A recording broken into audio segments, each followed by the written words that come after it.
I'm Hon Jarigbe Agom Jarigbe. I represent the good people of Oguja State. I'm from Cross River State.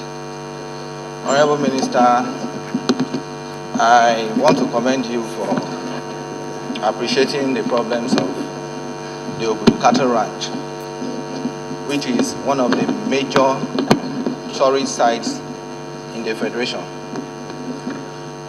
You talked of traveling for up to 10 hours from Calabar to. That's true because of infrastructure. But the Cross River State government has started something, the 260 kilometer superhighway.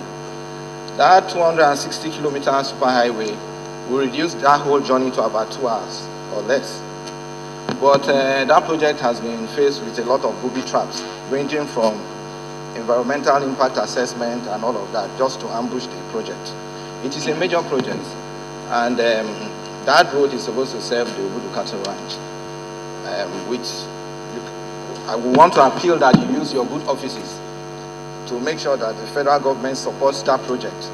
It is a PPP project, but there are certain provisions that should be met, and we wish that you support that project. You know that you have already said that that place is a tourism site. It is not a tourism attraction, but with proper infrastructure, it will become a tourism attraction. And also, the federal government too is not really utilizing the ranch.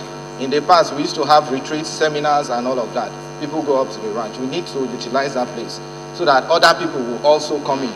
Foreigners and all of that will patronize the ranch. Thank you very much.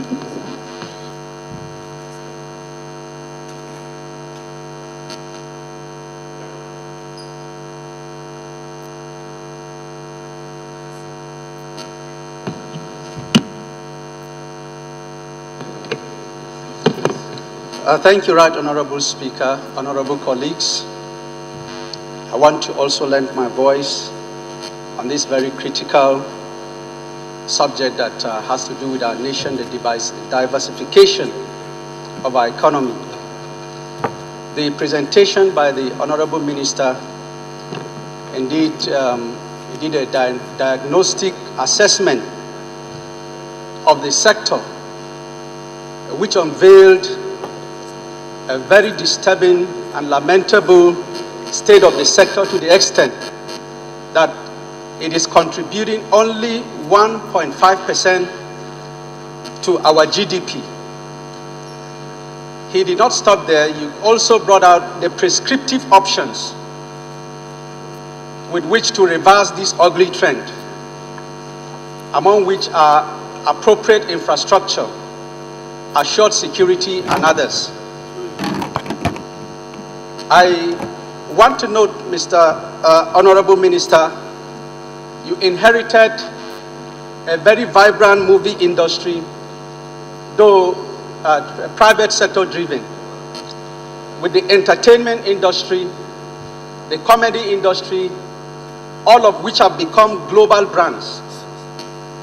What is the ministry doing to strengthen these global brands?